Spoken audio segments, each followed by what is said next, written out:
It's yours. Good evening, everyone.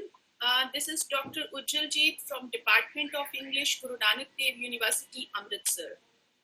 I extend a warm welcome to you all to this first meeting of the reading group of the South Asian chapter of International Doris Listening Society. So before we begin, the actual agenda of the day, that is the discussion of three prominent short stories of Lessing, I would like to talk a little about the objectives of this chapter and this reading group as well. So the first objective that we have in mind is to synchronize the works of Lessing scholars from this region and thus obtain a new comprehensive perspective on Lessing from this region. Secondly, we want that this group should be able to forge connections between the pluricentric Lessing vision and the lived multicultural reality of this region.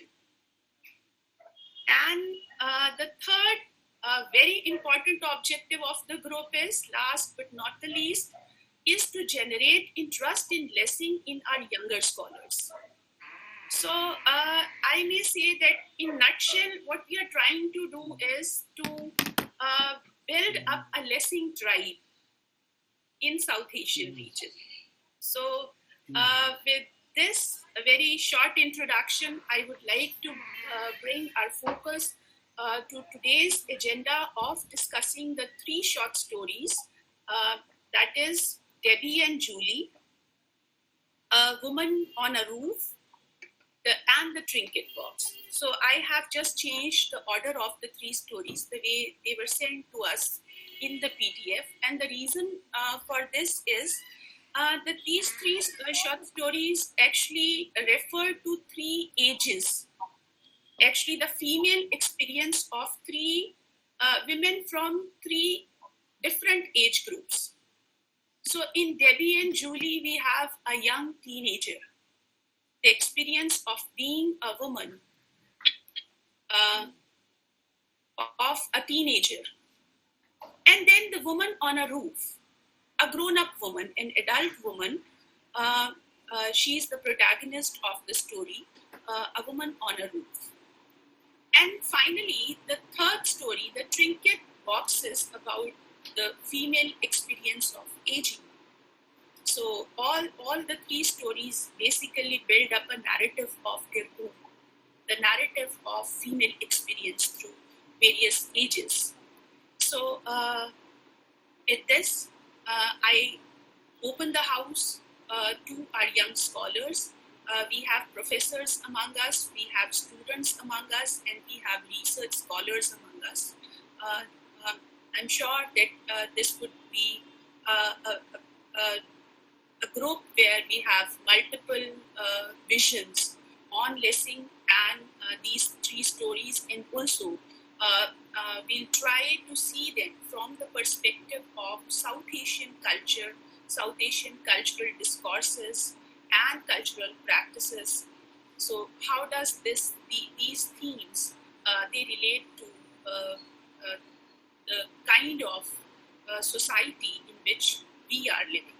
So is Lessing really a British author? In fact, I feel it very problematic to call Lessing a British author.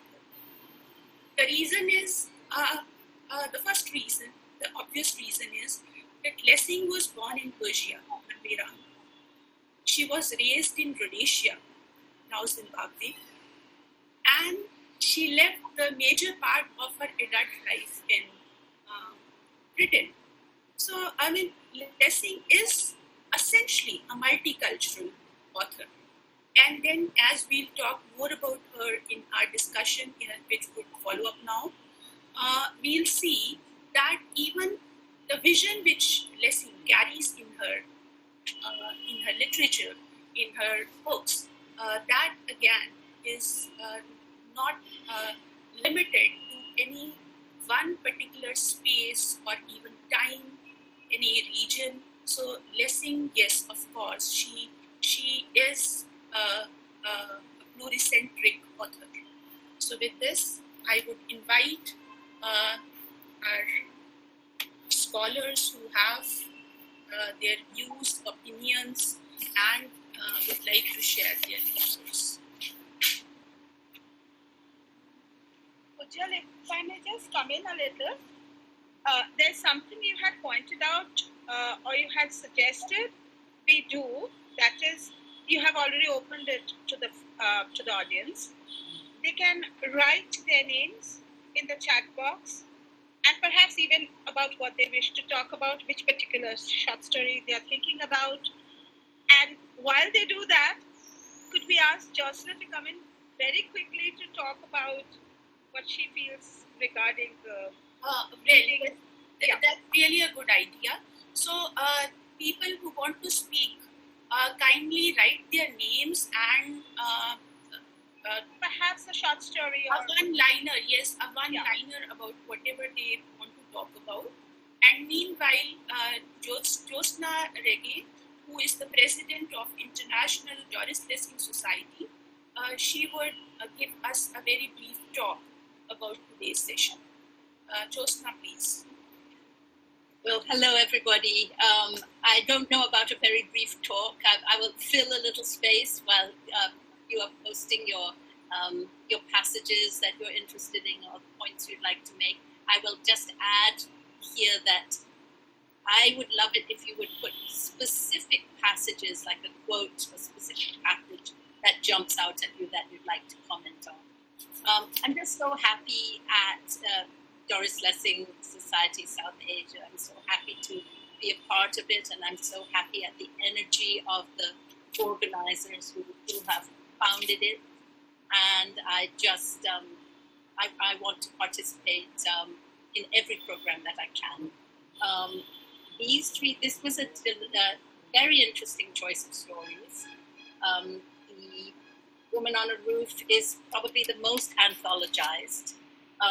But putting them in, but the other two I had almost forgotten about. I had read so long ago, and so it's really great to revisit them with the South Asian context in mind, or I should say contexts, with thinking about pluricentrism. That's a word I learned for the first time today.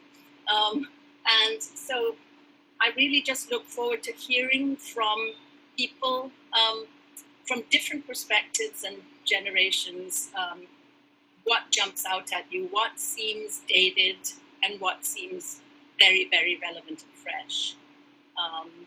What crosses boundaries and what remains opaque. So that's really all I wanted to say. I'm just waiting to hear what other people think, and delighted to be a part of it. I really encourage all of you who have joined Doris Lessing Society South Asia to join also the International Doris Lessing Society, so that we can share programs. You will get notices. We'll each get notices of each other's events and opportunities, as well as news, because we have a Google group where we can share if you have questions regarding your research and want to put a question out there for all the members to give you feedback. It can be a useful resource. So that's it. Back to you, Ujjwal. Thank you so much, Jyotsna. We have some people who have expressed their willingness to speak. There is Pahuldeep Hundal. Pahul, can you please switch on your camera as well? Would it be possible for you with the network and all? I hope it won't be an issue. Yes, ma'am. Can you hear me? Is my voice audible to you? Yes, Pahul, we can see you and we can hear you. So you can introduce yourself and then express your ideas. Good evening, everyone. My name is Pahuldeep Kaur, and I am a research scholar in GNTU, Guru Nanak Dev University, and Ujjwal ma'am is my guide.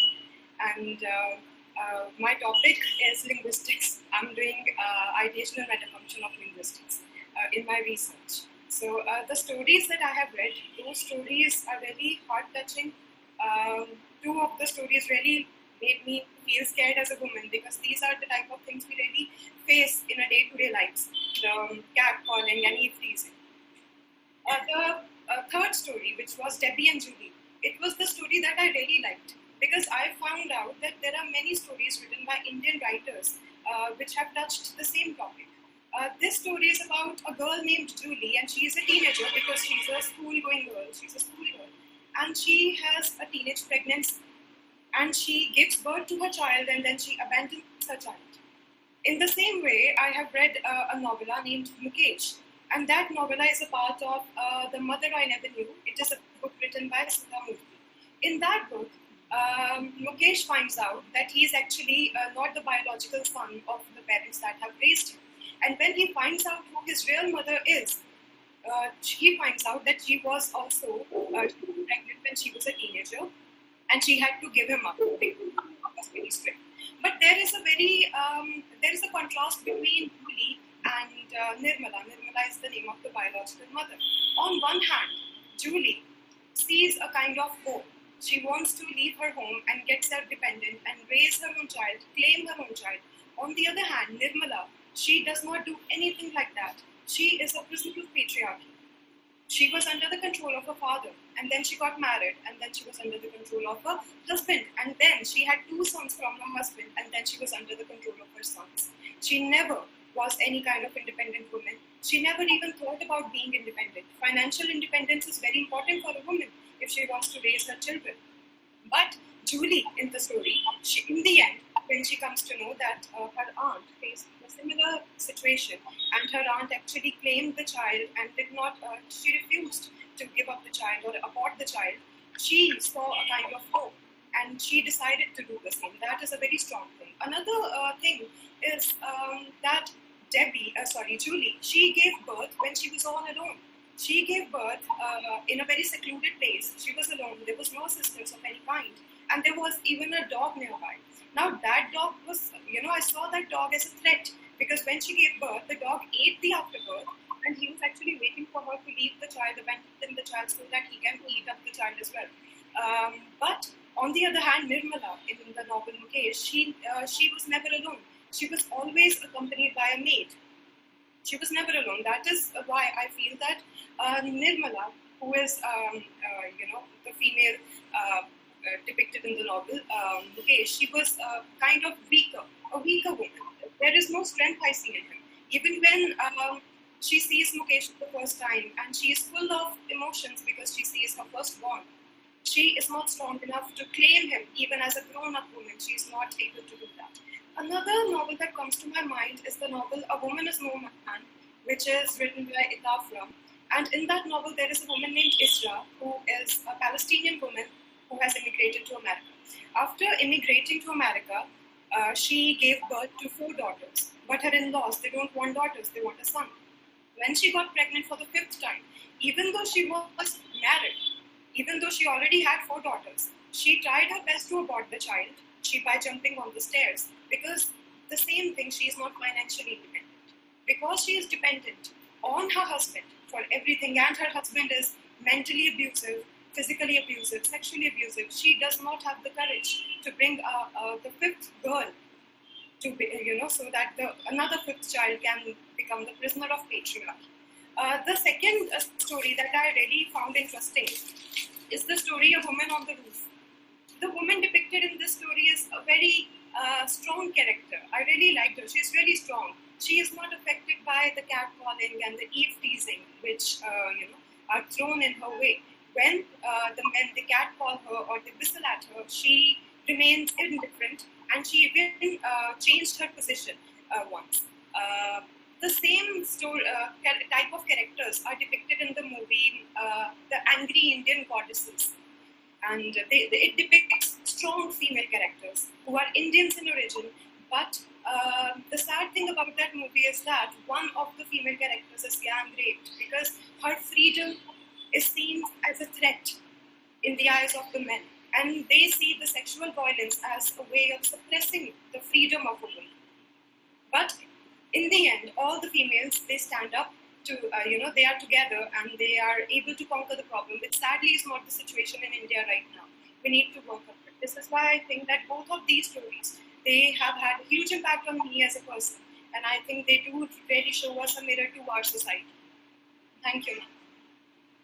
Thank you so much, Pahul. Is there anyone who would like to ask Pahul anything? I mean, I liked her analysis and her comparison with the South Asian texts. So, is anybody else amongst us who would like to point something on this?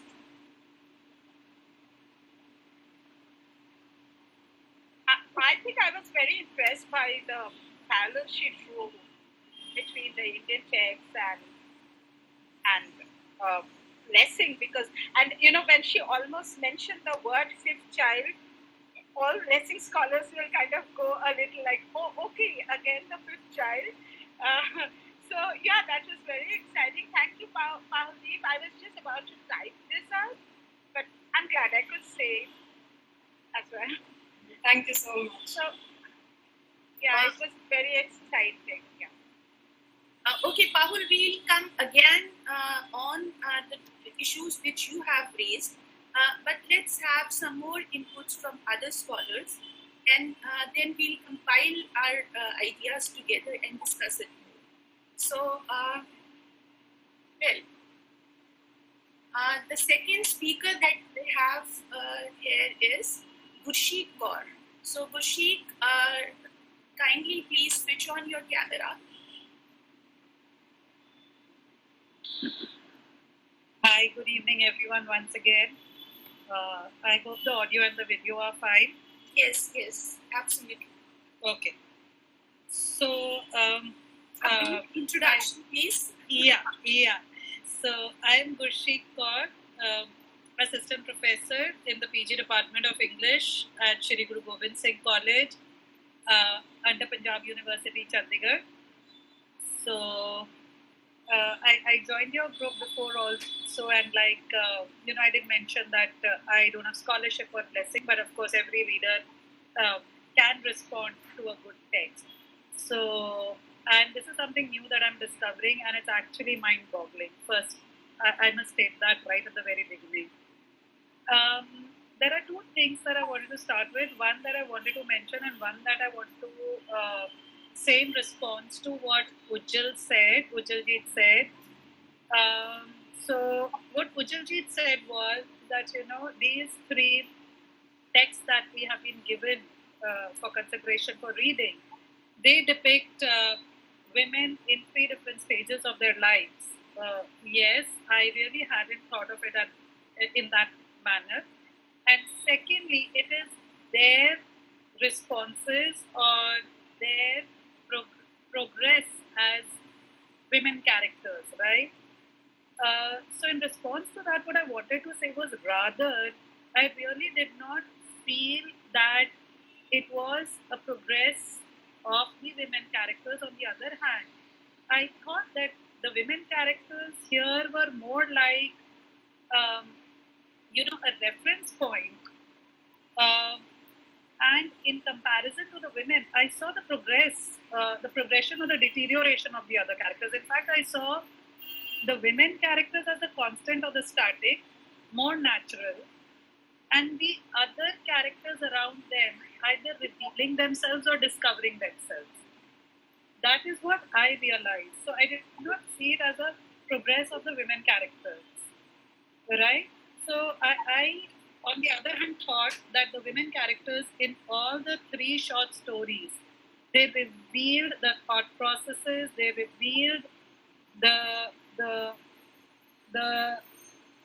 thinking, the psychology of the characters who were surrounding them. So, say for example, if we take the last story given to us, Debbie and Julie, with Julie as the central character, with reference to her, we got to know about Debbie, we got to know about Julie's father, his character, his response, Julie's mother, Judy's aunt who had decided to keep the baby. So these are 5 different revelations in contrast to, or rather, with Julie as the central point. Similarly, in the Trinket Box, I think it was Aunt Maud who was a constant, and the others revealed themselves more. Similarly, in the first short story, what was the name? The woman on the roof. The woman was being herself. She was not being a woman, or she was not trying to be anything but herself. It revealed 3 different responses of 3 different men. Their struggle for identity, their struggle for understanding how to accept a woman, how to establish or deal with probably the physical distinction between the male and the female, and how to respond to it, how to accept it. So maybe the more matured man had a longer experience and had accepted the difference more naturally than Stanley and Tom, right? So it's more about their progress, their journey, or their lack of progression, if I might say so. The other thing that I wanted to say was, in, of course, Debbie and Judy only, there is this line which is repeated that, we shall not ask her awkward questions. We shall not ask her awkward questions. Oh my God. That's such a powerful line, because what I realized was what was beautifully done was, this is my response to the short story, right? So what Lessing had done was, whatever appeared awkward, at this moment when the parents are saying we shall not ask her awkward questions, it seems rather ludicrous, because whatever was awkward had already been shared with the readers before, right? And on the other hand, it had become very natural. By the time we reach to the point where the parents don't know about what was it that Julie had experienced. Her childbirth, the depiction of the afterbirth coming out, the dog eating it, the blood flowing, the way she's cleaning herself. So by any standards, if those were the awkward things, leave alone just the fact of, teenage marriage and, teenage childbirth and, teenage runaway, situation. So despite, it was not only the stating of that fact, but it was a detailed description of the process, right? So if there was anything awkward, it had already been discussed very clinically, methodically, as a way of, things that Julie had to deal with. And she was also very prepared from that paperback which she had read, right? So in her process of childbirth, and even the dog being there was really nothing awkward for the readers. I think we were made to go through that journey very conveniently, very easily, step by step, as if, okay, this leads to this, honestly. But when the parents start, responding to her, and they are presuming that, she has not gone through what she has actually gone through, that, in fact, is something which is strange. So the awkwardness, then what happens is something which is, again, your experience or the construct of the mind or the society, because by the time she's given birth and even given the baby away for being taken care of, see, even that was meticulously planned. We are nobody commenting on her motherhood and getting separated from a child, because that's also a choice, and she very well made sure that, she had practiced everything, that the child would be taken care of and everything. What I'm trying to emphasize again and again is there was really nothing awkward about it. But that makes us question, or through the figures of the parents question, like, where has this awkwardness been constructed? Where does this come from? Who constructs this awkwardness? After all, that was a process of life, and Julie, I might say, though she, being a human, she goes through her ups and downs. She has very well sorted out that awkward situation, and of course there are choices again to be made, which she will be making. And that is something which really made me think a lot. And just one more thing about the second one. Actually, I have so much to say. I don't know if I'm eating up a lot of time. So you can please tell me if and when I have to stop. You can carry on. We still have a lot of time with us. Okay, because there would be other speakers. About the Trinket Box, it just reminded me I would like to share a smaller observation of Khushwant Singh's short story. Is it The Portrait of a Grandmother? I'm sorry, I'm missing out on the name. I'll check and I'll post it in the chat. So there, Khushwant Singh as a child is mentioning that how he grew up with his grandmother around, and in rural Punjab, and when they shifted to the city later on, his parents had shifted earlier because to earn a living, and when later on he shifts with his grandmother. So his journey, basically relationship with the grandmother, and how the grandmother did for him, and silence became a part of their relationship, right? So the grandmother was a constant. The grandmother was a very strong force in developing his personality and making him understand life, but she was always a silent presence, right? So that silent presence of Aunt Maud, that is something which again was very, very powerful. In fact, that's what I wanted to say. There are these apparent contradictions. The awkward was not an awkward. The silence was a more stronger presence, right, than the other people who are who apparently seem to be busy doing stuff, right? And how again her silent presence give meaning to the life of the characters with whom she is dealing. So this short observation, and we can take this up for conversation if it comes up later. And again, for some strange reason, Woman on the Roof reminded me of, again, maybe it's a very far-fetched comparison, but to his Boy Mistress by Andrew Marvell, who's again trying to make meaning of his existence through the woman's consent. So here again, Lawrence and Tom are desperately trying to give meaning to their existence through the expected response from the woman of the roof. And the woman is actually neither accepting them or rejecting them. She's just being herself, or she's being indifferent. And how crucial is it for a man to derive meaning of their existence vis-a-vis the response of a woman? That again, I thought was quite thought-provoking. I think with that, I would like to stop and maybe pick these points later up for discussion if they come up. Thank you. Well, thank you so much, Kushi. These were really thought-provoking points. And yes, as you said, that we would definitely come back to them. So next in the line, we have Bikramjeet Singh. And Bikram, are you there? Yes, ma'am. Okay, so am I audible? Stories. Yes, you are audible. We can see you as well. So, hello everyone. I am Bikramjeet Singh. I am a research scholar in the Department of English, Guru Nanak Dev University, and I am working under Dr. Ujjaljeet. So, first of all, I would like to thank Doris Lessing Society South Asia for giving me this wonderful opportunity to comment on the writings of Doris Lessing. So, as you know, today we are talking about these 3 short stories. I'll be also talking about these stories. I got these stories a few days back, and I have read these stories and like these stories very much. I would, in short, try to summarize these stories and comment on them later on. So, the first story, A Woman on a Roof, was written about the European Society of 1960s, as you know.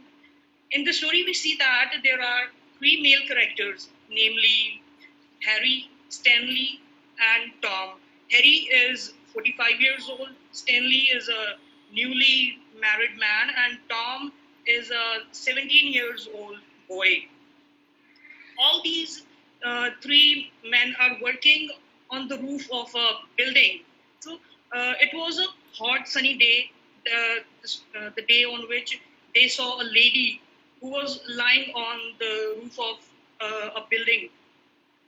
So the woman was just wearing a bikini, and these 3 men could not resist themselves looking at the lady and commenting on her. Though the woman did not pay any attention to these men, but they still continuously shouted at her. And Tom even starts fantasizing about the lady. These men maybe could not accept that any woman could so independently just wear a bikini and be herself, though they don't find any wrong when they themselves remove their shirts and be comfortable when they feel hot. So Stanley even goes on to say that he would never allow his wife to display her body like that woman on the roof. So what basically Lessing was trying to tell us was that males tried to control women and their sexuality. What Lessing was trying to point out is a very valid argument. So for this reason, I would say this short story must be circulated throughout the world so that we can fulfill Lessing's purpose of writing this short story by letting women be themselves, letting them enjoy life to the fullest, letting them be their own masters, and letting them be equal humans. Vikram, sorry to interrupt, yes, ma'am. but doesn't it look more like our own Indian society rather than the British societies, a suburban London society? When you read about these three men, they are working there and ogling on at a woman who's probably nude on her own roof, and she is silently resisting it. I feel, the whole scenario, we do not imagine the Western society like this. It's probably very Indian-like, very South Asian-like. But ma'am, it's about the time of 1960s. So at that time, there may have been such a kind of mentality of the males prevailing there also. But yes, in today's scenario also, in India, particularly in Punjab, there are people who have such kind of a mentality. Like a few months back, a girl named Harnaaz Sandhu won the beauty contest, and most of the people were against her. Like they did not want a Punjabi girl to take part in the beauty contest and display her body there. But yes, a few educated people definitely take her side. Okay. And okay. So one more. Let's Move to the other two stories also, so that the discussion begins actually. Okay. Yes. The second story is the Trinket Box. In this, a lady called Aunt Maud remains unmarried throughout her life. She rejects the marriage proposal because she wanted to take care of her widowed father. But the father remarries them. After father's marriage, she starts working as a teacher, and then she spends her life savings to pay the loans owed by her brother. So after all this, she had nothing left except for the Trinket Box, as we see the title of there right on the top. So all throughout her life, she tried to be a good daughter, tried to be a good sister, and tried to be a good relative even in her old age. But in spite of her good deeds, no one really loved her in her lifetime. It's only when she is on the deathbed that relatives bother to see her. And those who came to see her talked all kinds of nonsense, I must say. Here I will quote some lines from the text, and the lines are, "What? Aunt Maud still alive? Isn't she gone yet?" So from these dialogues, you can well imagine what kind of a situation was Aunt Maud in.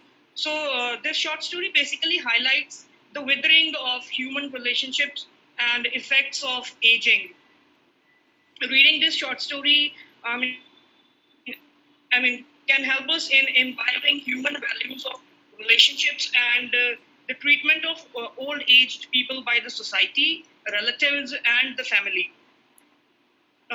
this is my view regarding this story. Moving on to the third story, Debbie and Julie, which is a story about a girl named Julie who gets pregnant and leaves her house and starts living with another girl named Debbie. Then she gives birth to a baby all by herself, the only witness being the dog. Then she leaves the baby near a telephone booth and goes home alone. I mean, such a tragedy. First to the girl, like becoming pregnant in the teenage, and then to the child who will be left behind motherless. So, according to me, the purpose behind writing this short story can be to highlight two main problems, which I think are related with teen pregnancy. The first problem being the gap of communication between the parents and the children. As we see in the story that when Julie just recalls her past, and we find the lines in the story when she says that no one comes to see her. Like when she thinks of that after giving birth, she thinks that she will be producing milk and the mother would not notice her. So she thinks that she can use padded bras to just save her from the mother. So this shows that there was a gap between the communication between the parents, and after giving birth and before when she was living with them also. And then there is lack of sex education to the teens through an authentic source, and that too at the right time. So this story is a kind of an alarm to us. It tells us how teens act, and it tells us how important parenting and sex education is. So this is all I have to say, and I must say all these three stories are very deep in meaning. We must motivate others also to read these stories, and in the end, happy reading. Thank you. Thank you so much, Vikram. That was really a good analysis. Okay, so the next speaker that we have is Maninder Ji. Can I just say something? Yes, sure, Swati, yes, very interesting. I was just struck with what he said in the end about the Debbie and Julie narrative about sex education and unwed mothers and all that, and how she tried to protect herself or hide her condition from her mother. I don't know how many of you, well, the others are far too young. I don't know, Ujjal, maybe you have watched it, or perhaps Professor Sanusavan has. There was a film called Judy, which was made in India around 1973 or 4 or 5. Probably 1980s or late 70s, something like late 70s, certainly. Yes. Late 70s, because I think definitely before exactly. 1980s. It's we were against that both the Julies both the Julies are unwed, and they had the same situation and trying to hide the condition, and the mother also trying to hide the condition, and the child being smuggled away somewhere else. So almost, it predates in a way Lessing's short story. Of course, Lessing is constantly writing about delinquency of many a kind, and not even delinquency, but the young adults and their issues. But I was immediately, by Bikramjit's particular descriptions, I was reminded of Julie, the film, which was a very off Bombay, but very Bombay film that was made. So that's what it just kind of came to my mind. That was really a nice comparison. Very well thought of, Swati. Yes. So our next speaker is Maninder Jeet Kaur, and she wants to speak on A Woman on a Roof. Good evening, ma'am. I think my video is stuck, so I'm going to switch off the camera. So please excuse me for that. My My name is Maninder. I'm assistant professor of English at Kanya Mahavidyalaya, Dhatwa. So before I start, I want to thank Dr. Ujjalji, who has informed me about the LSSA. Thank you so much, ma'am, for introducing me to this platform. We worked for 1 year and we developed a good relation in that year. So I really miss you sometime, ma'am. Maninder was a very good friend. Yeah, so right now, taking advantage of the moment, I would like to share my views on Lessing's short story, A Woman on a Roof. The winner of 2007 Nobel Prize in Literature, Doris Lessing, is described by the Swedish Academy as that epicist of the female experience. A Woman on a Roof, yes, is a wonderful piece of work. It artistically portrays the man-women psychological conflict.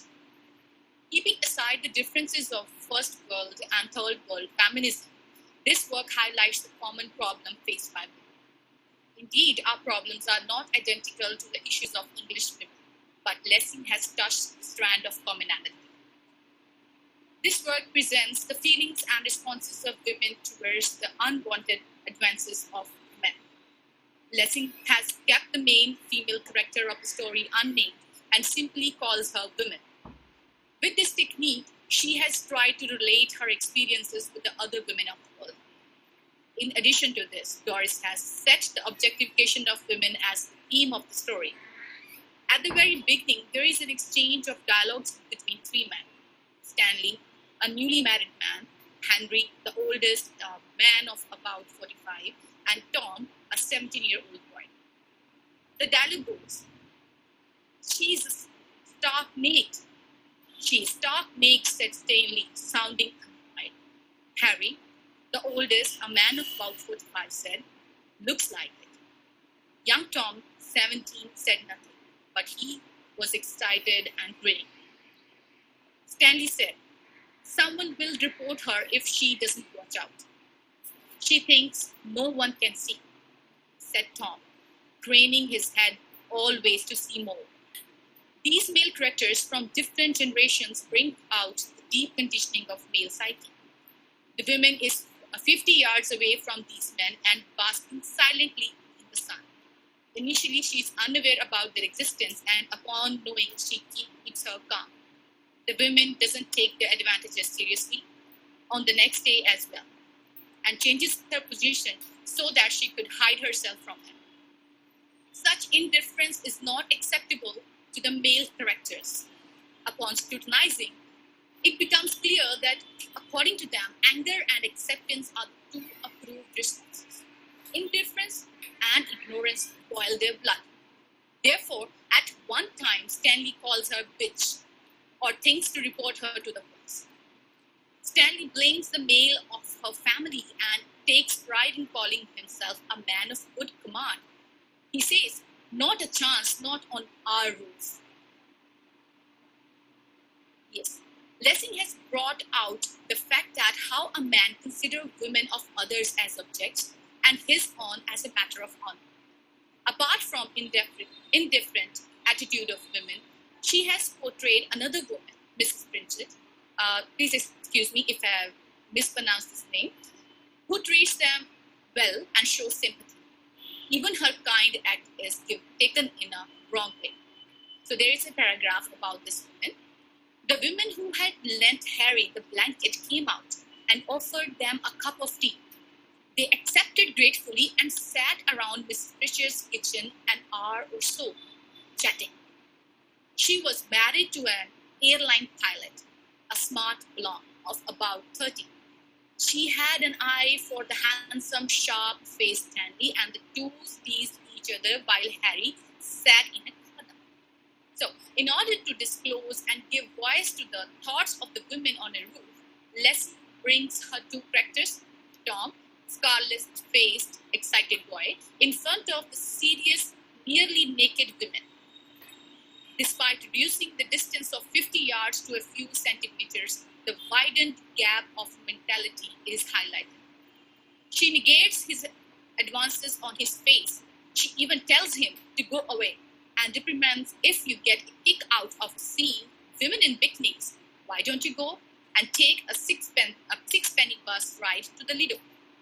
You would see dozens of them without all this monitoring. He just cannot believe the rejection. Lessing describes his state in the following words. Resentment of her at last moved him off, and away down the ladder, through the building, into the street, he got drunk then, in hatred of her. Therefore, Lessing's work depicts a reality of a man-woman relationship where a woman's negation is taken into the heart and considered as a matter of honor. This is really a masterpiece of psychological and social realism. Thank you. Thank you so much, Maninder. Thank you, Ms. Again, that was a nice analysis of, and particularly, you quoted from the text. So that was really good to listen to. I would agree on that.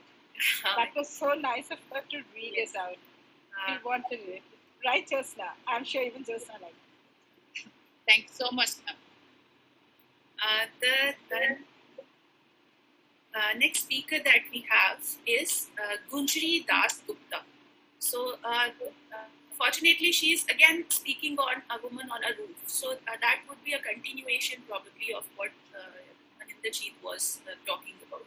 So, Gunjari Das Gupta. Are you there, Gunjari? Yes. Yes. I am a student and I'm not a researcher or a scholar. My mother is part of this foundation and she had asked me to join, and I really love Lessing's writing because I enjoyed all the three short stories a lot, and I would like to speak on A Woman on a Roof because that's the one that interested me the most. So you are a student, you said, right? Yeah, I'm a school student. Okay, you are a school student. Which standard? I am in 8th. I'm 30. It's really, really very interesting to have you here, Gunjari. And she might be our youngest participant, our youngest group member. So it's really good to have you here. Most welcome, and we are really looking forward to listen to you. Yeah, I am not the youngest. My friend has also joined with me. She is my age, and I would like to talk about A Woman on a Roof because I am a raging feminist, and this piece really interested me a lot. I'd like to talk about the objectification that is shown in this story really subtly. So here we all spoke about the three generations of women that are depicted in all the three stories separately. A young woman, an older woman who is exploring her sexuality, and an old woman. But here in A Woman on a Roof, we see three generations of men, and if not three generations, at least we see three ages of men. And then we see one as a family man, the other is a newlywed, and the other is a youngster. And we also see that Stanley and Tom, who are both youngsters, one a newlywed, something new to something, and one is a youngster, 17-year-old. So they are both exploring a new world, and they are the one who are actually mostly interested in the woman in their own ways, while Harry, who is the older man, is probably not as much as intrigued as the others are. And then we see that Stanley has a problem with a woman who is not even on his roof, doing her own job. But he still cannot resist himself from whistling and trying to get her attention. And when he does not get her attention, he calls her a bitch. Here we see how he treats her as an object, as he expects her to respond in the way he would like her to respond. However, he is not really respectful of her in the beginning either.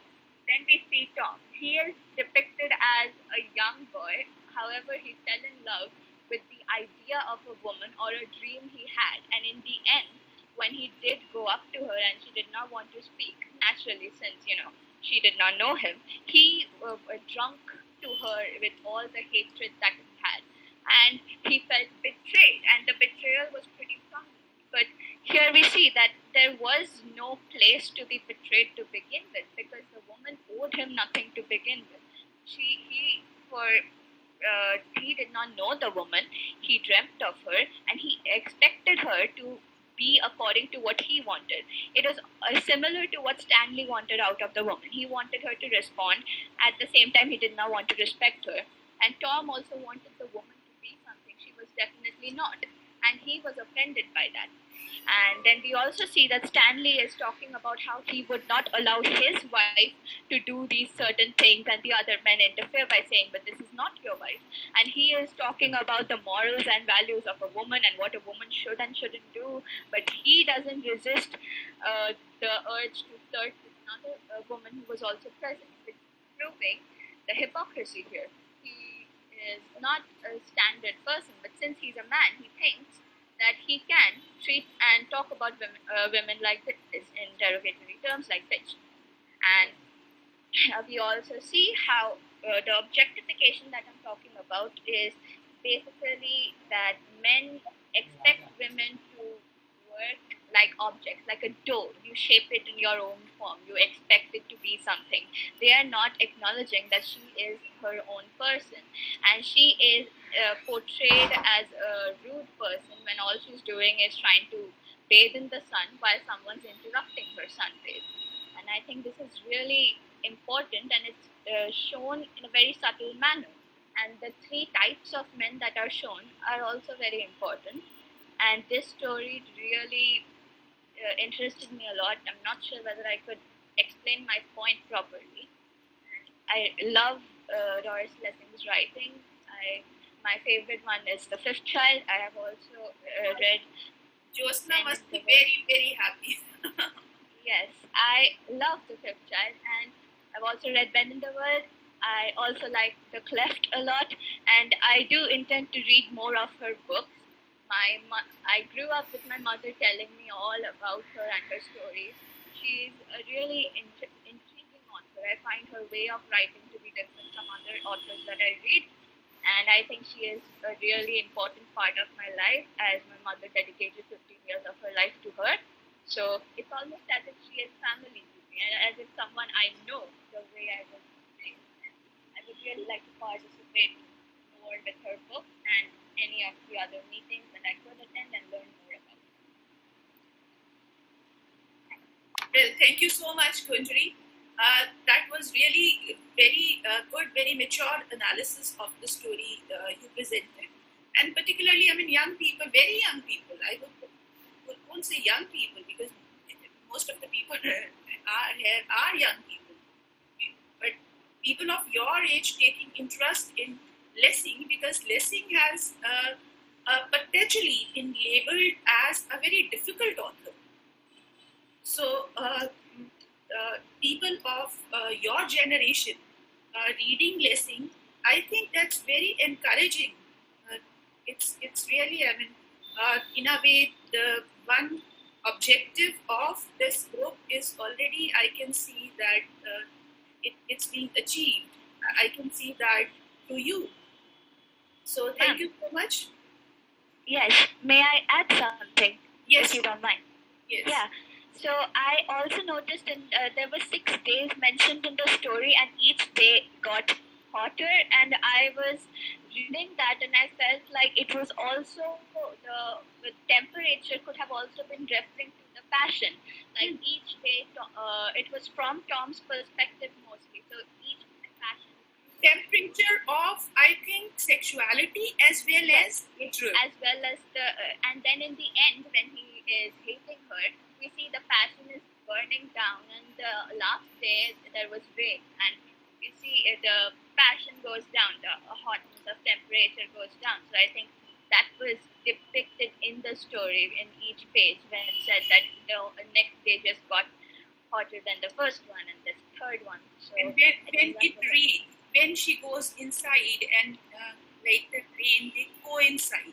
So Yeah. I mean, the woman, she should be limited to her place. We'll talk more about this. I just hope we get time enough for presence of women in public places as well as presence of women in private spaces even.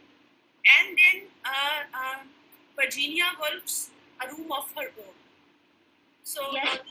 I mean, A Room of Her Own, and here in this story, A Roof of Her Own. So we'll try to compare that too.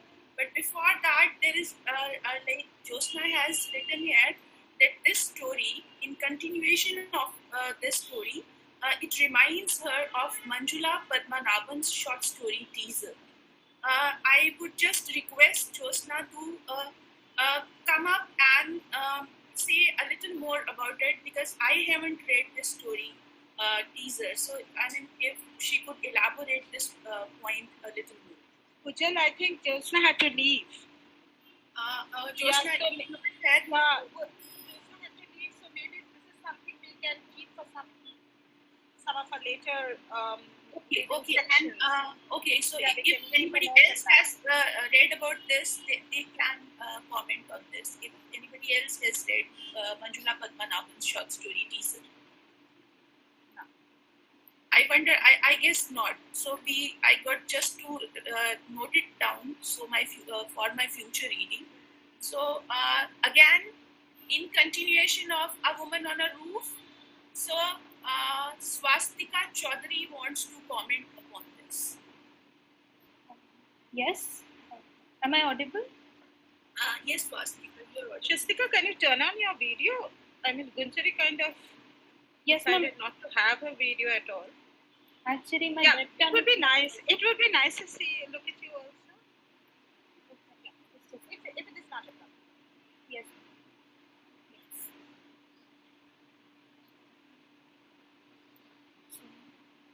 Good evening, everyone. My name is Swastika Chaudhary, and I am a student at Barshab Government College of SEM 2. Actually, to be honest, I didn't have any previous experience with reading Doris Lessing's work. I am an avid reader, but I never came across her until I got this link from Swati Mitra ma'am. Actually, she's a professor, and I got that link in a group, and I decided to join. Like first, I searched up Doris Lessing on Google, and the things that I read about her on there, it really interested me like a great deal. And after that, I read this story. The first one in that PDF was the Woman on a Roof. So, like, I would like to state a portion from the story that really like struck me. It's like right at the end, but yeah. So like, it's a portion with Stanley there, and like he's thinking she hadn't understood him. He felt her unfairness paid him. He stammered, "But I like you. I have been watching you." And he says something like this. So what really like took me aback was that he's thinking that just because he likes her, he has created this imaginary thing about her inside his head that she should also like reciprocate his feelings for him. Like this is a typical case of male misogyny. Like yes, I know this is a feminist author we are talking about, and this is a feminist story. Like most of the stories are, but this is something that really struck me there. And I would also like to point out something that I noticed, which is this might be pretty obvious, but the woman doesn't have a name. The Woman on a Roof, it's the title says that she doesn't have a name. So maybe it's because I think it's because like she represents all the women that most of the women have gone through this male entitlement thing, that they think they are entitled to our bodies, to our lives. So like they don't have a name, but all the three men, they have their names, they have their specific personalities, but she's just a woman who doesn't want their advancements. That's it. That's her only thing. That's her only personality given. So, and also this is kind of an not an extreme comparison, but I think that we are always kind of talking about fighting for more hardcore rights for women. Like we talk about equal education, equal pay, and all sorts of things. But this is subtle. This keeps on happening. Like we know this is happening, but there's nothing we can do about it. The male ego is dependent on it. Like I was thinking of Khalid Hosseini's A Thousand Splendid Suns, and there we see the extreme form of it. Like we feel anger, a burning hatred for whatever is happening. But that's a woman in Afghanistan. This is a woman in Britain. So what's the difference? She is like there is a difference that that's the extreme form. She is like her life is taken away from her in that Thousand Splendid Suns, and here like it's a subtle form of disrespect that happens all the time. So we are accustomed to it. That's it. But the factor is the same, that men treat us as objects. So that remains a stable factor, and it's common in all societies. It doesn't matter that Britain was our ruler for like so many years, and they are supposed to be more developed and everything. But in the end, it all comes down to this, that it's only as long as a woman acts as a subordinate to the men that they feel like they are enough. Their entire existence depends on this. Like the moment a woman shows that no, I'm not going to listen to whatever rules you're setting down for me, then the man's ego is like finished. He doesn't exist anymore. Like that Stanley, he drinks and he's destroying himself and he's like burning in hatred for her. That doesn't matter to her, but he's like that. So that was my observation.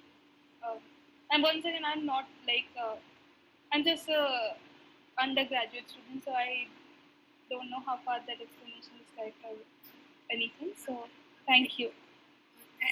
Thank you, Swastika. That was really good. I don't think your being an undergraduate student limited you in any way. In fact, this point that the woman is anonymous. There is no name mentioned. Even I noticed this, and I also wrote this down in my notes, that the men are labeled with names. The woman is not. So this universal representation of this woman and three men. I also have a kind of an idea over this. I would definitely like to share this, but I think before that we have more people to speak. There is Josna Rege's point that there is class difference here. I mean, if anyone out of you would like to comment upon this class difference, these three men are working class men, and the woman probably who is sun tanning on her roof is from the upper classes. So that how does the class difference works here?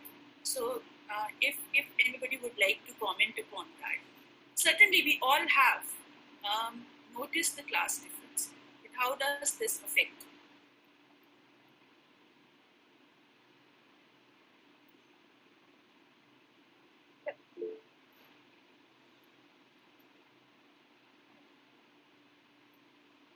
So is it, I mean, around... Judy said she wants to say Judy something. wants to say something. Ehsan sir wants to say something? Okay. No, Gunjari wants to say Gunjari wants to say something. Okay, fine. Gunjari, please. Yes, even I have noticed the class, and I think it is shown that the men are working in the hot while she is sunbathing in the hot.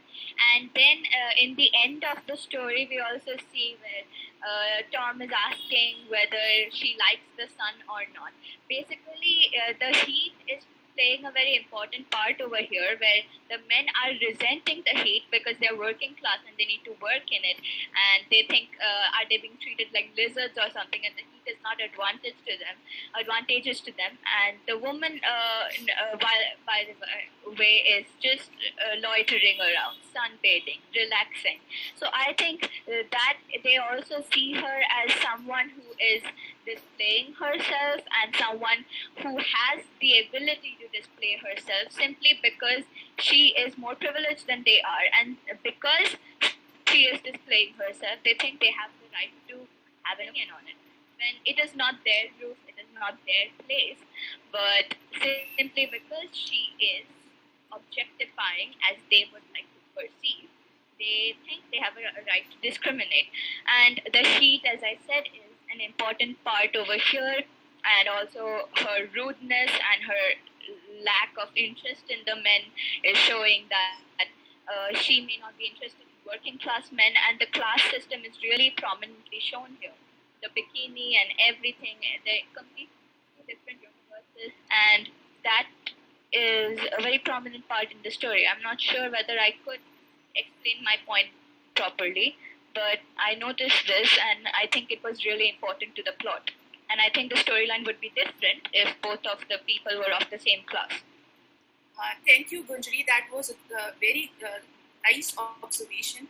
In fact, I mean, I can't stop myself from here to add something here. So, the class difference which Josna has pointed out, Gunjari has noticed. So, the class difference is that on one side, the story is very overtly, it's a sexual theme. That the men, they are sexualizing the woman, a naked woman, lying on the roof, sun tanning herself, not bothering anybody in her private space. But at the same time, the woman is also conscious. I mean, she knows, if not conscious, she knows that there are 3 men working on the roof. But then those 3 men are so insignificant because they are from the working class. The class difference is such that probably even she does not notice them. It's not exactly just sexuality, it is the class which makes her indifferent to them. And probably that is also one point which irritates Stanley so much. In case of Tom, we see the sexual desire for the woman. But in case of Stanley, more than desire, it is just the hatred. It's just, I mean, as if he's peeved over it, that how can she, in spite of their presence, how can she be there? So, yes, I think this is a very important and the subtlest point in this, that the class difference which is presented in the story. And considering that this story is by Lessing, it's all the more important. If I could add, Yes, sir, please do. well, I was teaching stories to my first students back in 2018 and 19, and there was kind of assignment they worked on, and they were trying to explore the story, and it was kind of a free assignment that is you could have your own take on the story, and just listening to the conversation, I was reminded of one assignment that really stood out and that tried to integrate with this idea of class struggle represented in the story. And the particular student took this classical Marxist, critic or position, and she really wanted to, present this unnamed woman belonging to the upper society, and the struggle is kind of a struggle. I mean, if you could read the woman, it's going to be kind of a gaining of power. So, because that particular woman stands, although she's not named, she's at the center of everything, right? So, if you could conquer, if you could win her, or if you could have kind of a relationship, even in a fantasy, you are kind of trying to capture power. So it was, the student tried to conclude that it was all about a struggle to win power, who is going to be the powerful in the end. So that was her take on the story, and it just reminded me. So how fascinating reading can be of this particular tiny story. So that's what just really came to my mind. Thank you. Thank you so much. Thank you, Answer, for your inputs. Swati, you too wanted to say something, right? Yeah, completely. It will really be in a completely different tone and tune altogether. But there are a number of these children who wishes to speak on Woman on the Roof, by the look of things, and only one on only Shokar Jogosha wishes to speak on Trinket Box. So I would really not take up too much time, but I was just thinking that given it's a short story, and it is a short story, which means it's a narrative, and there is a position of the narrator here, and I think there is a kind of a very, very peculiar humor. I don't know whether it has struck anybody, but I found part of the story to be very amusing because the narrator is whoever it is. We don't see the gender as such because the genders are pretty split between the men and the women. But I find it very interesting that the men keep going up to check out whether the woman is still there and get a lot of they are enthused by the fact.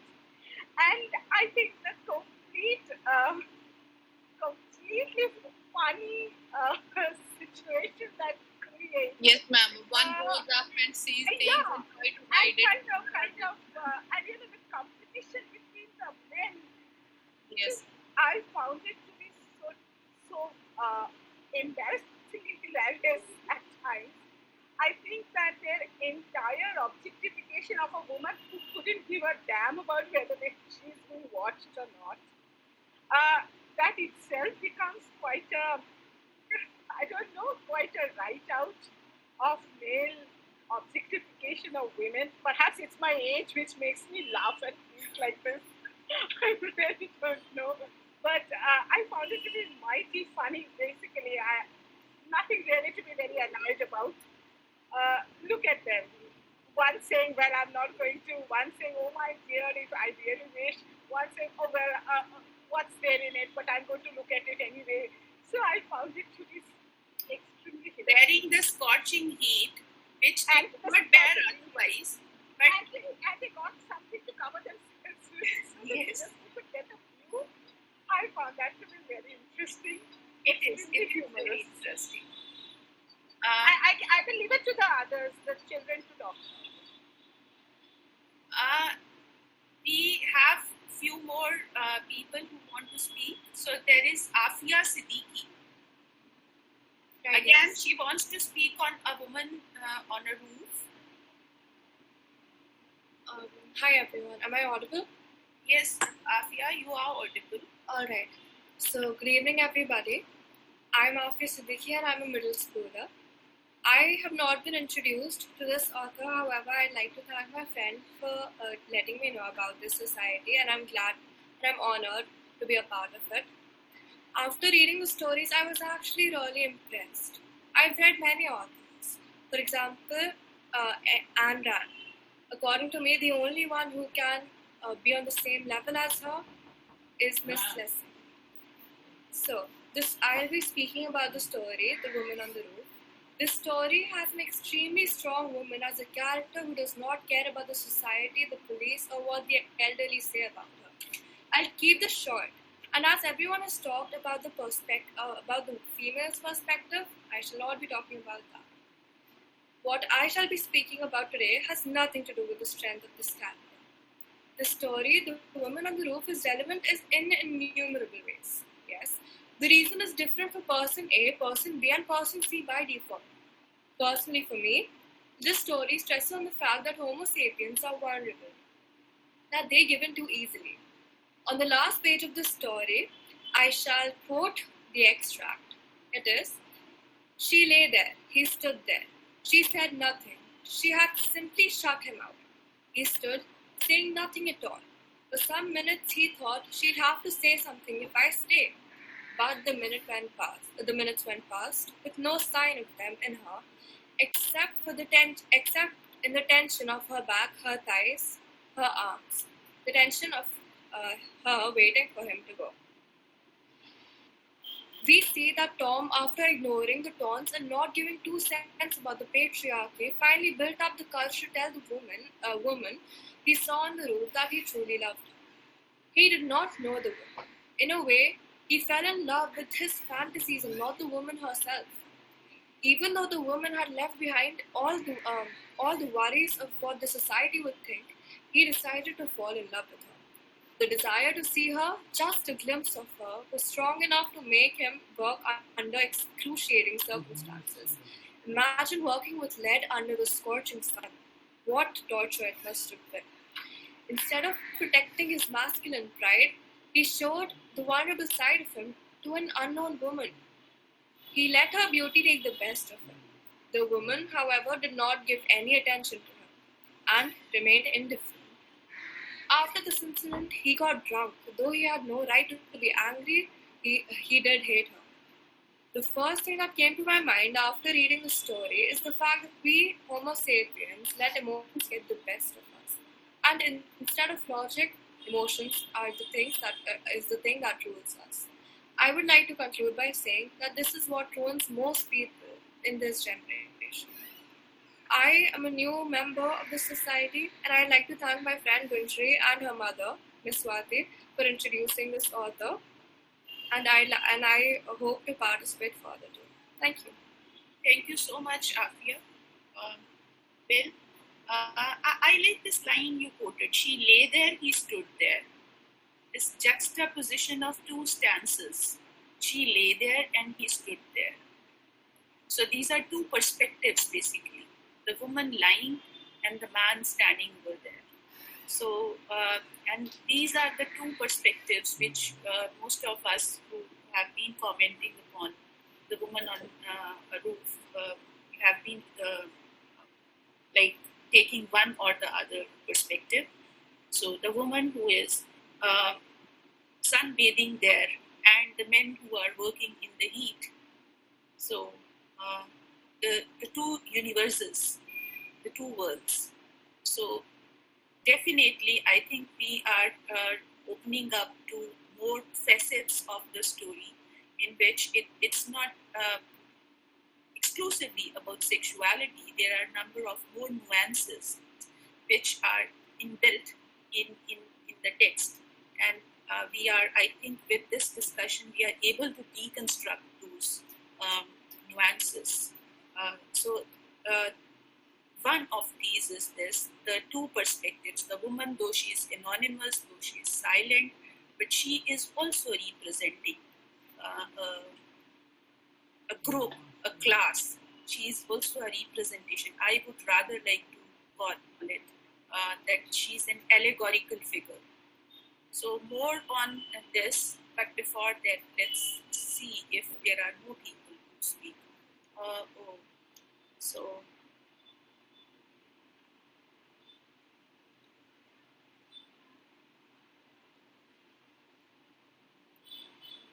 this is Swastika Chaudhary. Am I pronouncing it right? Shokarjo Ghoshal. Shokarjo Ghoshal. Okay, Shokarjo Ghoshal. So it doesn't matter, ma'am. It really doesn't matter. Yeah, I talked about this to Swati some other time that in Bengalis, why do they end their names with O? But this for other time. But as of now, Mr. Ghoshal would do, I guess. Yeah, certainly. If I knew the answer, but anyway. I know. Yes, right. Mr. Ghoshal. Yeah, Shokarjo. Let us please introduce yourself. We do not. It's nice to have you with us. Yeah. Definitely. Yeah, thank you. It's my pleasure. And let me tell you that since I'm from Mizoram, I mean, I'm actually from West Bengal, but right now I'm working in Mizoram, and we have a very fluctuating, network. I cannot switch on my camera, so I beg your pardon for that. So kindly, I do beg your apology that I'm not able to open my camera. So let me tell you that I'm actually from Mizoram. I'm teaching in government Aizawl College, Mizoram, which is, very far from the state capital, Aizawl of Mizoram, around 170 kilometers. Now, first of all, let me confess I'm not a Lessing scholar because I read only one novel, The Golden Notebook, and it actually, fascinated me a lot, and that prompted me to take up the membership of the Doris Lessing Reading Society, and I'm very happy to be a part of the reading club, the reading member.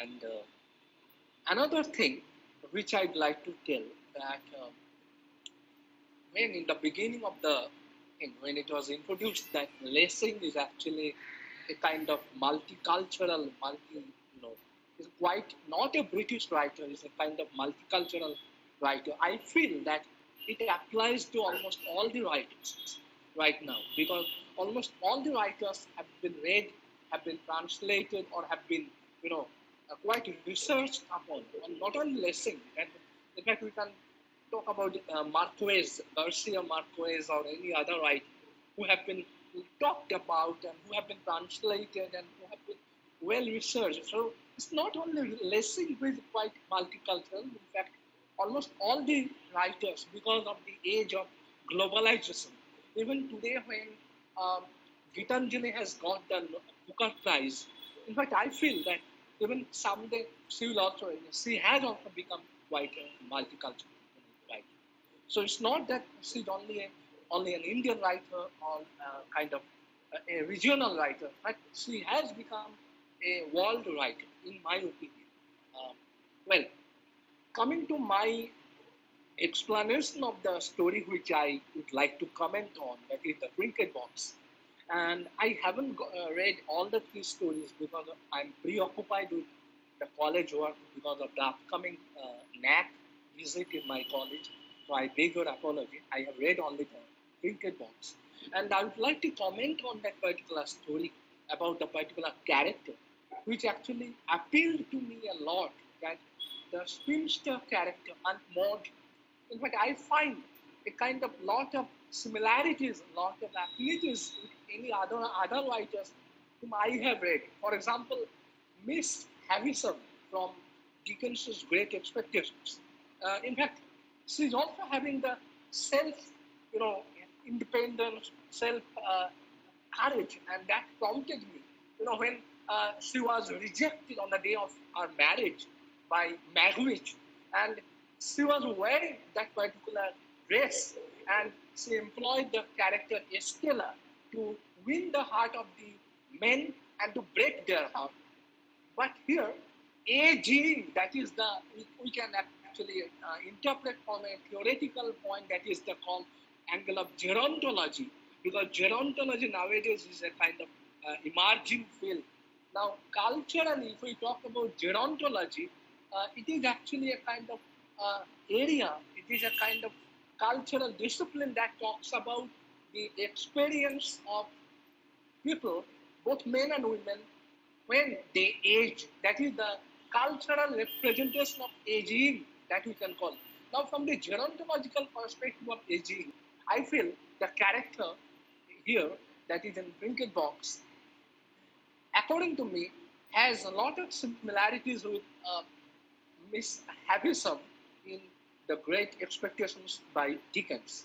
Then, in fact, when I read that particular story, then I found that her aging, in fact, her vulnerability, almost has the same kind of vulnerability with the women, especially the older women, elder women in the Southeast Asia, in the context of the Southeast Asia, both in India or Pakistan or in Bangladesh. On the other hand, I find, as Dr. Reg already has pointed out, that there are a lot of connections between Anita Desai's novels and that of Lessing. In fact, I didn't read all the novels by Anita Desai, but I particularly read one novel, Fire on the Mountain. And in Fire on the Mountain, there is a character who I feel has a lot of similarities with the character Aunt Maud in this particular story, the Trinket. Then, when we talk about the representation of aging, then Shakespeare in King Lear, in my opinion, because I read it long back during my PG, when King Lear actually is voicing out his vent after he was rejected by Goneril and Regan, and we find the kind of anger and the outburst in King Lear, that King Lear is describing himself that the old men are like the tattered clods or like the torn umbrellas. These kind of metaphors that Shakespeare is bringing out with regard to King Lear. Now, everywhere, if we apply the gerontological, that is the explanation, the angle of gerontology, or even the representation of aging, I feel that we can have a good research on this particular story, the Trinket Box, comparing this particular story with that of Dickens's Great Expectations or Shakespeare's King Lear or even Anita Desai's Fire on the Mountain. That's it. Thank you, Shukarjo, Kushal.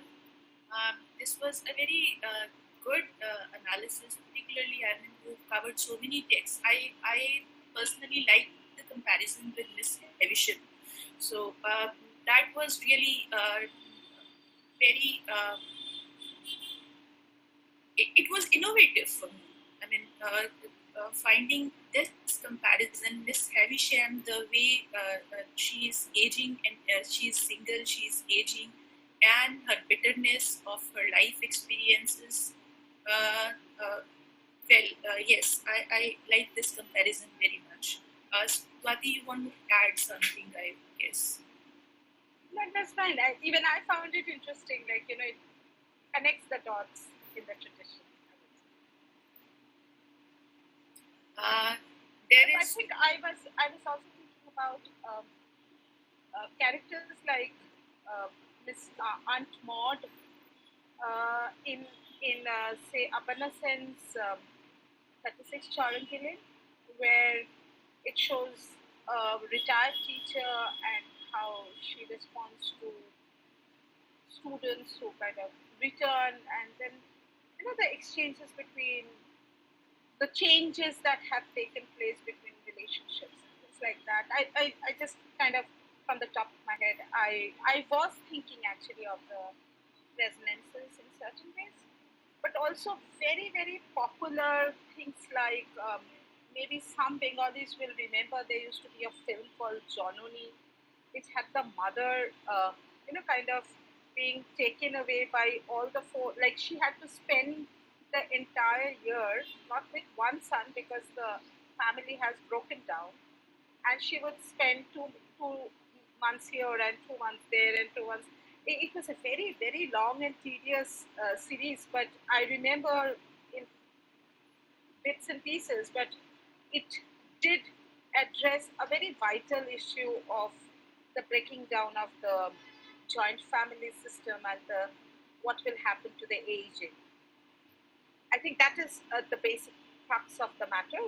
The rest could be shown out, but not the baby with the bathroom. But I think there's various other people who wishes to speak, so I don't want to how to. That's what we have more people. So let's have everybody speak for at least once, and thereafter we can have people who want to speak again. So we have Arunima Ray here, and she wants to talk about the Trinket Box. Hello everyone, good afternoon. My name is Arunima Roy and I am a SEM4 student at Barashat Government College. I came to know about this program from our very respected professor Swati Mitra, and she actually interested us to join in this program. And it is that I am not very used to Doris Lesson's writing, so I really don't know how much my point of view will matter in this whole discussion. But what I would like to say about that, everyone is talking here about women on the roof, and I felt like that I felt very interested with the second story, actually, the Trinket Box, and it actually talked about an older woman who is on the deathbed. I am very intrigued with the psychology that is depicted in this story at various points about the speakers and the people who were actually revolving around that woman and were connected to her, and how she influenced their lives, and how now that she is on her deathbed and is dying, they are finally feeling the importance of her presence in their life. I'd like to quote some lines from the story as well. From the very start, in the third or fourth page, I guess, here is a paragraph where it says that, so it was that after every visit, a residue of spite and irritation remained. And perhaps she intended that the people she served should never have to feel the embarrassment of gratitude. Perhaps she intended us, who knows, to think as we sat writing our thank yous, but after all, she has to live on us. It is after all a kindness to feed and house her for a few weeks. It also shows that how the others felt when she gifted them the things they wanted, but they never knew what she wanted. It also shows that how a woman is very much adept to hide what she wants and feels, and doesn't let others know what is important to her or what she would like to have in her life. In that same page, in the next paragraph, there is also a quotation that I'd like to quote. Aunt Maud, how did you bear it? How could you stand, year in and year out, pouring out your treasures of affection to people who hardly noticed you? Do you realize, Aunt Maud, that now, 30 years or more after you became our servant, it is the first time that we are really aware you were ever alive? What do you say to that, Aunt Maud? Or did you know it all the time?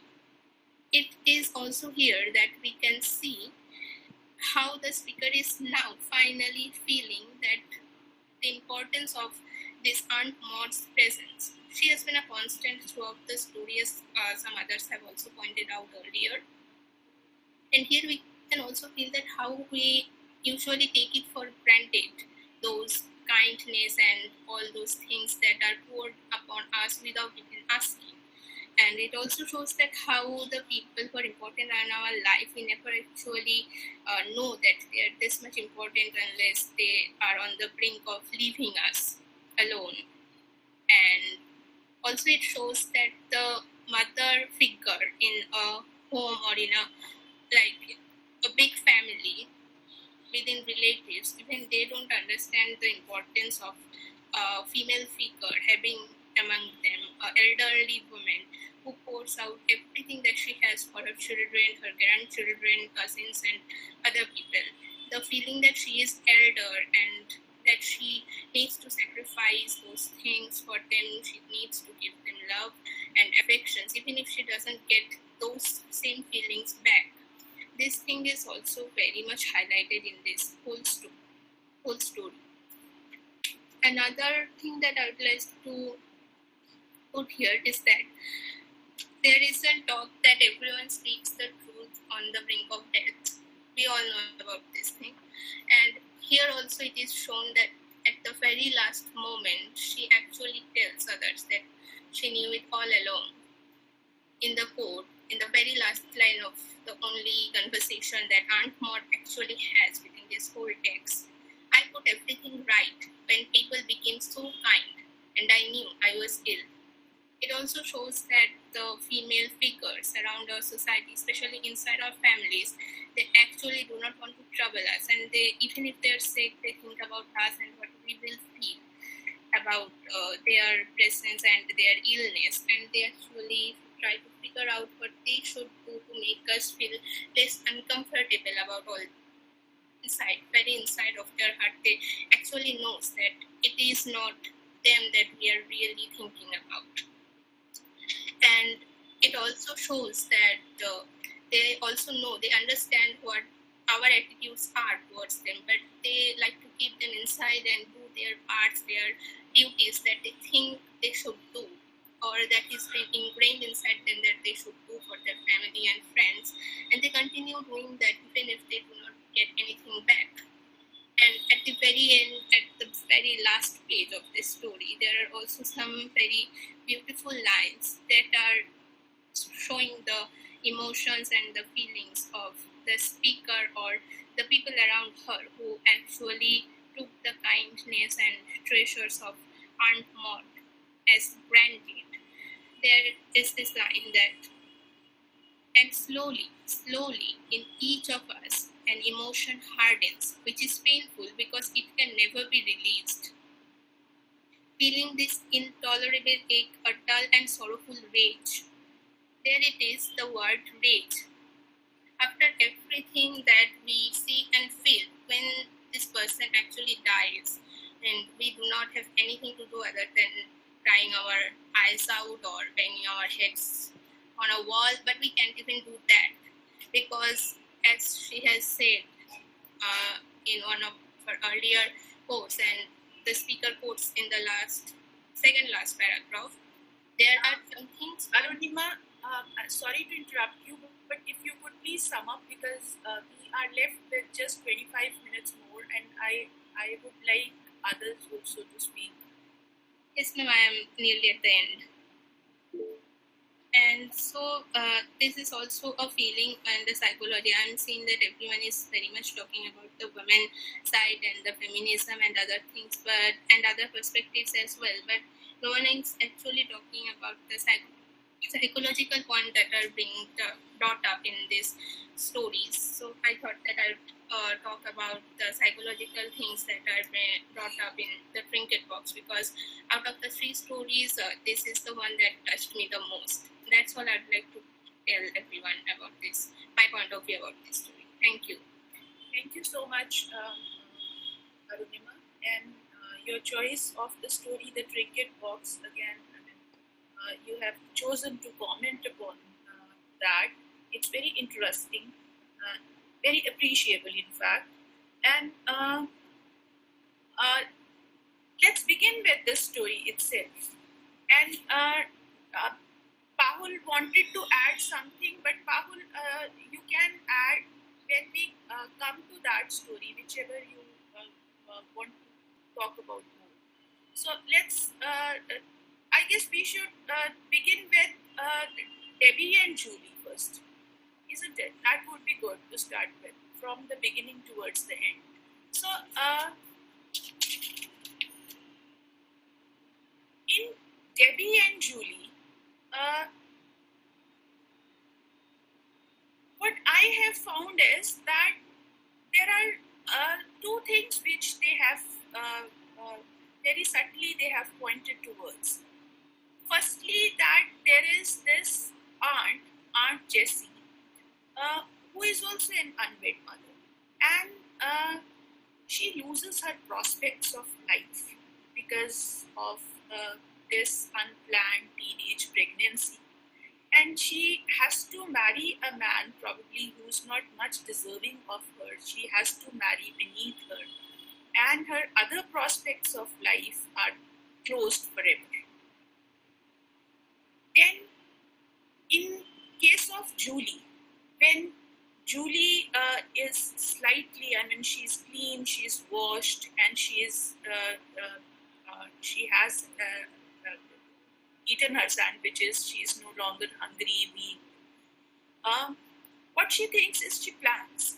She plans that now she'll start going to school again, and she'll earn her O-levels, which probably she feels that she can easily earn her O-levels, and thereafter she would work and build a career, and then probably she can get back Rosie as well. So, I would like to know that eventually these, particularly Julie, she's falling back on the choice which her parents would have proposed right in the beginning. As parents everywhere, whether it's in South Asia or whether it's in Britain, everywhere what parents try to do is they try to protect their children, girls particularly, from these kind of lapses. Not moral lapses. It's not about morality actually. It's not that important, I guess, from a mother's perspective or even from a father's perspective. The morality is that important. It's more about the safety of the child and her future prospects, her future options. Because the moment a girl child, she gets involved in these kinds of ventures, it by default puts a stop on so many other possibilities of her life which she can have otherwise. So, I would like somebody to please comment upon this.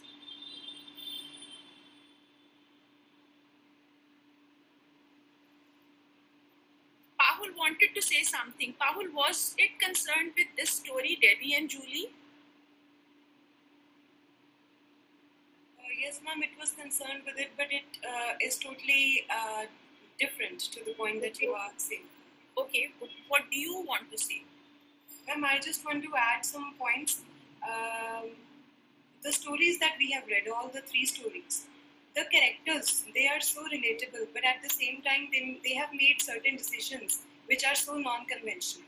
In the story that we are talking about right now, Debbie and Judy, in the end, Judy does make a very strong decision, but something that the society will totally look, down to.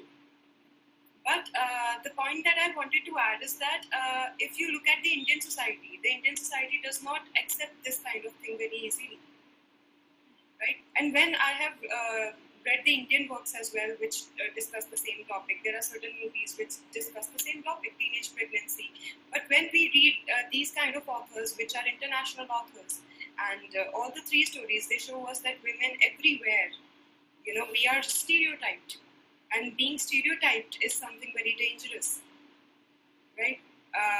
Being labeled as femme fatale or dangerous women, because many of us, we make unconventional choices. That is one of the reasons we are looked down to. This is the point that I wanted to discuss. Okay, thank you so much, Pahul. Yes, you are right. Though somewhere if the story seems to suggest that teenage pregnancies must be accepted, or as Vikram said, that sex education should be more available to children. And so my point is that there are 3 women who have made these choices. One is Julie herself, then there is Debbie, and then there is Aunt Jessie. I would like you to comment upon the after effects of the decisions they had. Like this recent movie also, though I haven't watched the movie, I know about the theme, this Gangubai also, that eventually she lands up a prostitute. So Debbie also eventually, she makes a choice for love and she ends up being a prostitute. Here Julie, we are not really sure whether it was love or maybe it was just an experiment, but she ends up facing a very difficult situation alone. The boy is not anywhere. In fact, in other stories of Lessing as well, like in a story collection called Grandmothers, there also the African girls, most of them, it's like a kind of a subculture there, that girls, they have these unplanned pregnancies and later on they raise the children themselves. The men are nowhere. And then there is this Aunt Jessie, and Aunt Jessie also, she faces a situation where she is not able to go for a life which probably otherwise could have been available to her. So that is what my point is. See, this is teenage pregnancy or teenage sexuality. This is a very, very practical, pragmatic issue. And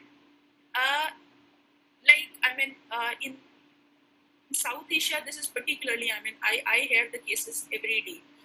In March 2022, we heard a case in Ludhiana, Punjab. An 11-year-old girl, she gave birth to a child and she was probably raped by her neighbor. Now, this rape was a slow-going process, or was it one-time encounter forcefully? But earlier, I read in the news report that it was that the man gave her on the pretext of marriage. Now, an 11-year-old child involved in this. I see it actually not as a narrative or a story. I see it a practical issue, which a women's issue, a feminist issue, that this is actually a very serious problem. And in the story, we had Debbie, who was there to take Julie in. But do you think in society we always find some Debbie? Probably not. So I feel, this raises a very important question. If anyone wants to comment upon this, or else we move on. Ma'am, can I comment? The things Yes, that sure. you have just said, Yes. even I couldn't, help just the result of being not being ashamed of your body or not being ashamed of your sexuality. The result, in many cases, the results are drastic, which is very, very tragic. I couldn't help but, just find some parallels between the character of Gabby and the character of Sally Seaton in the novel Mrs. Dalloway. Sally Seaton is also just like Gabby. She is very, not ashamed of her body, not ashamed of her sexuality. In one of the scenes, she is just running out of the bathroom. She's not wearing any clothes to, find some bathing sponge. And she's in love with Clarissa, which we find out in the initial part of the novel. Clarissa's father also warns Clarissa that you should not involve Sally Seaton in your friend circle because she is not a girl of good character. And then because she is very outgoing, friendly, and very outspoken about sexuality, a man like Hugh, he tries to sexually molest her. And when she raises her voice against that incident, nobody supports her, not even Clarissa, because people see her as a woman who is a loose character woman. Right, so I think the results in real life, they are very, very dangerous. Yes. Actually, this is what I wanted to comment upon. That it must be seen from the perspective of the parents also. The story is written from the perspective of a teenage girl, and the story ends open. Like, we do not know, there can be health issues with her because she hasn't told her parents, and parents are also relieved that okay, no boy was involved and there is nothing to worry about. So she hasn't told her parents about her condition. So the very important and crucial issue is the health of such children.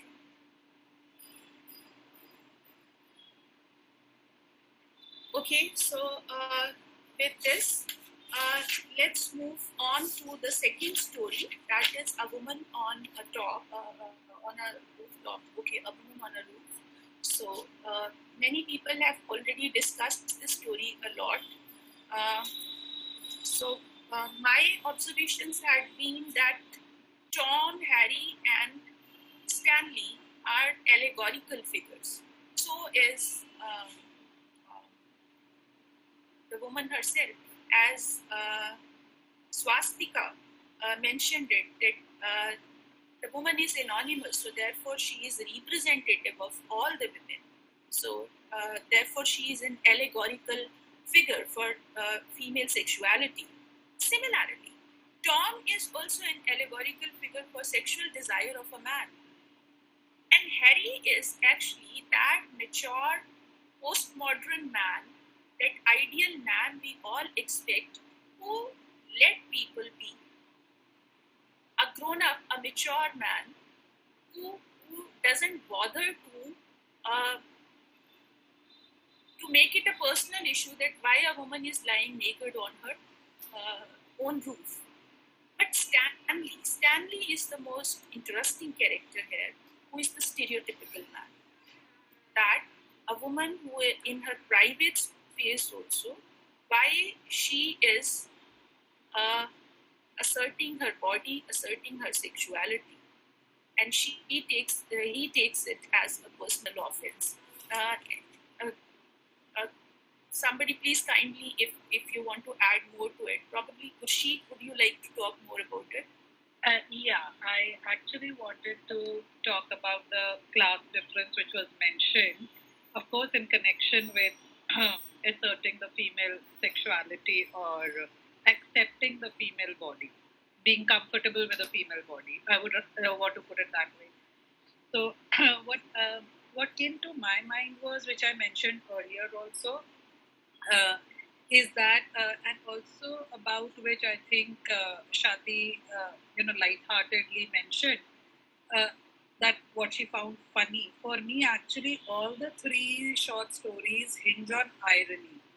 And I would also like to just relate that, because you just refer to the fact that, Julie is going through her pregnancy, but what about her health issues? So there is an ironical reference to what is irony of what is being portrayed and what is being meant also. So we have to be sensitive to that layer.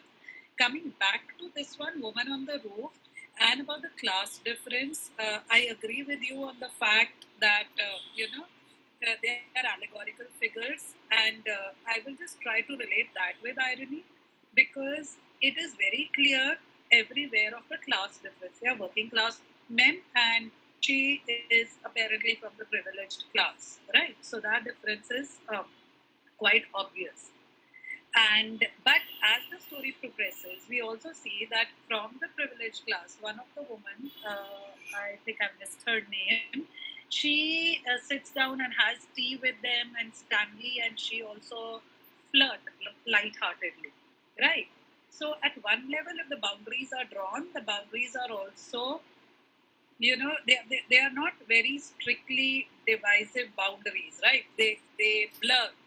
So somewhere the class difference has been put in very deliberately, just to show probably that the class division was not really the point of discussion here. And say, for example, if we remove these three men, the class of these three men, and replace them with, three men of similar age from maybe a more privileged class, and standing maybe on the rooftop and maybe having wine and cheese and seeing a woman like that, probably this is exactly the same reaction they would have. Of course, it's open to debate and discussion, but that's my viewpoint. So as much as the class differences reinforce, I think it is also trying to free itself of the class division. So the main point is, that's what I'm saying, it's quite ironical, right? And moving ahead, so like I said in the beginning, that the men are trying to, on the other hand, assert their identity from the response of the woman, and see what happens in the end. I think very few of us mentioned it. I'll just read it, right, if you give me a second. Next day when they woke, the sky was grey. He looked at the wet grey and thought, wishes, well, that's fixed you, hasn't it now? That's fixed you good and proper. In fact, I think it's fixed the three men, right? Now, the woman is not there. So their whole vivacity, their response to life, their identity, like I keep on repeating, emerged vis-a-vis the existence of a woman. When she was not there, it is actually nature also is, in that sense, symbolically representing the greyness in their life now. So the three men were at work early on the cool leaves, surrounded by damp, drizzling roofs. See the description, where no one came to sun themselves. So there is again a negation, no one coming. My apologies, Kushi, just because the time is going to be... Yeah, sure, I made my point. Okay. I hope it... Thank you so much for your inputs, your contributions. We have two people more to speak. One is Shilaji. He would like to speak quickly, and then we have Prarthana also. So let's hear you, Shilaji, first.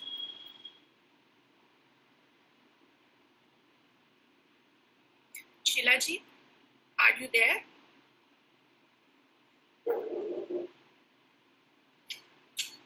I wonder if Shilajit is not here. So Prarthana, you can begin your point.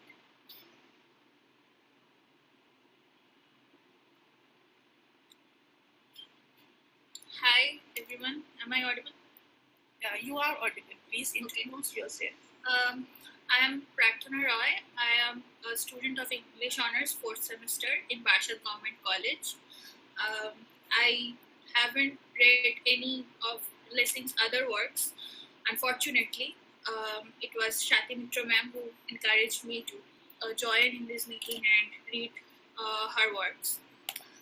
And I found the stories very inspiring, very different from the things I read usually. and I wanted to talk about the story for mentioned first, the woman on the roof. Many people have already mentioned many points about it, and I don't think I can add many new points. But I wanted to say it was written in 1963, as I saw, and I think the points it raised are still in this day are very much relatable.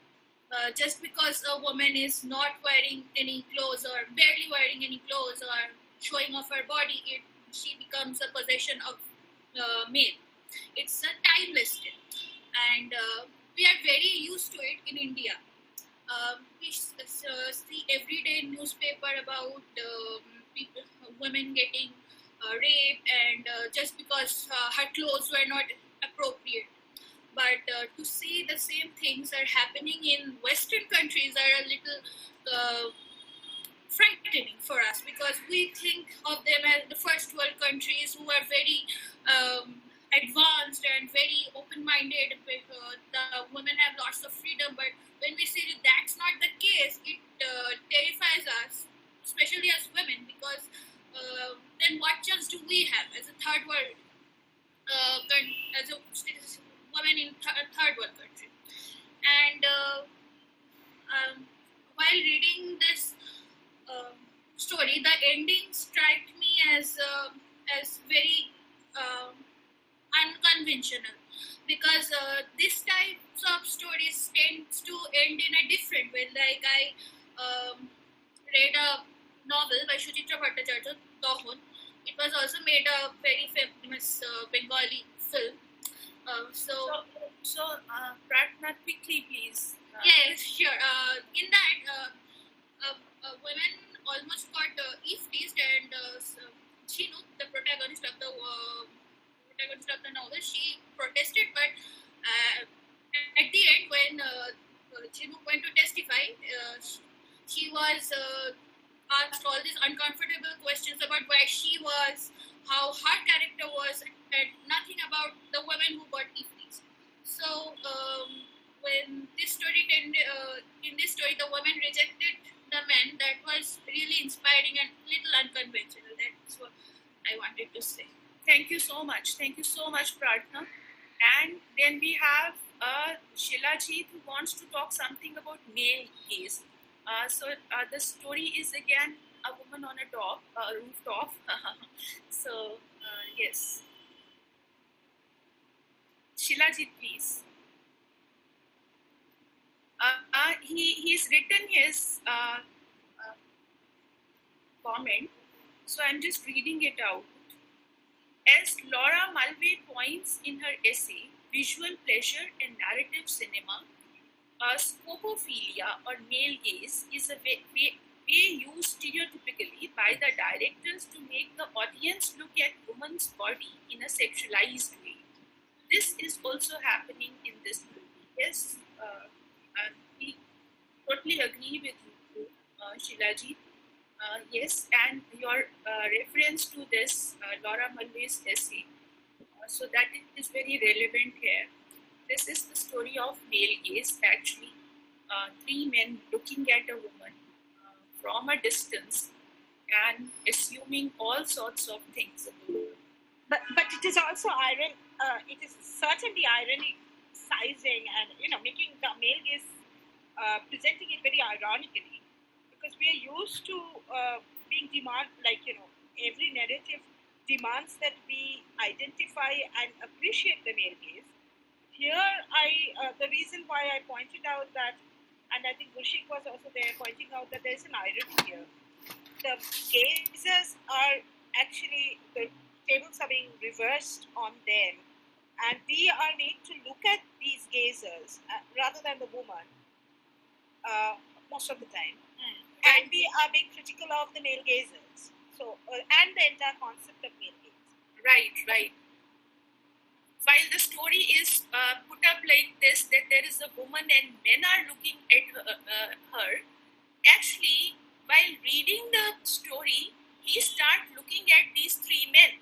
The woman becomes the constant. The woman becomes, and we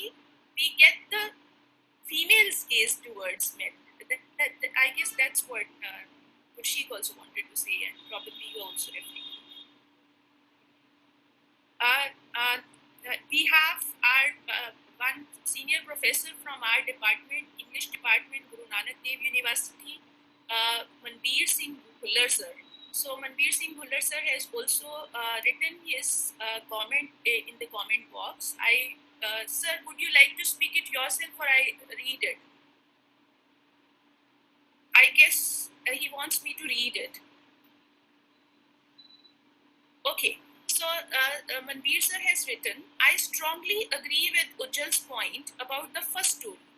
If a mishap happens in the life of a teenager girl, it makes things very difficult for her to realize her potential in most aspects of her general normal life. So the comment is about Debbie and Julie, and it's very relevant. So thank you, sir, for supporting the argument. We have Shilajit's comment also. I totally agree with both Swati ma'am and Ujjaljeet ma'am. Thank you so much, Shilajit, for supporting. And then we have, I think Shokarja wanted to. Yes.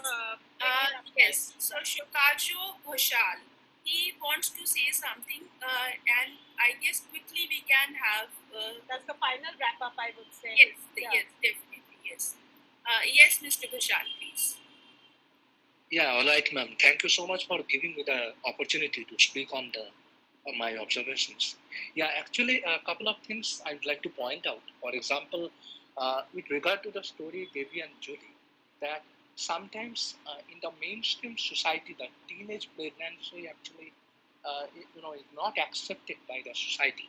But when you look at the tribal society, especially the Northeast, I have the experience. In fact, I have the examples that it is actually not unwelcome.